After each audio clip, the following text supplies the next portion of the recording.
চলন্ত ট্রেনের মধ্যে শাখা সিঁদুর পরা এক হিন্দু মহিলার ক্রন্দনরত বাচ্চার মাথায় পবিত্র কোরআনের সূরা পড়ে হাত বুলিয়ে দিচ্ছেন হিজাব পরা এক মুসলিম মহিলা। আর কিছুক্ষণের মধ্যেই কান্না থামিয়ে দিল সেই বাচ্চা। এই দৃশ্য দেখে হতবাক ট্রেনের অন্যান্য যাত্রীরা। হ্যাঁ, গল্প নয়, একদম ঠিক শুনেছেন, এমনই দৃশ্য ধরা পড়ল আজিমগঞ্জ বর্ধমান লাইনের এই ট্রেনে।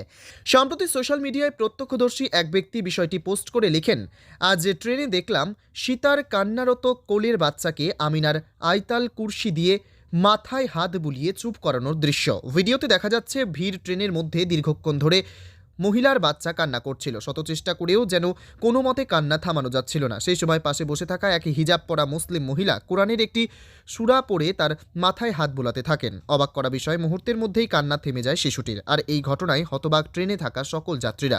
প্রত্যক্ষদর্শীর মতে ওই মহিলা পাঠ করছিলেন পবিত্র কোরআনের আয়তাল কুরসি আর হাত বুলিয়ে দিচ্ছিলেন শিশুটির মাথায়। মুহূর্তেই কোনো এক অদৃশ্য জাদুর মতো যেন ছেলেটির কান্না থেমে যায়।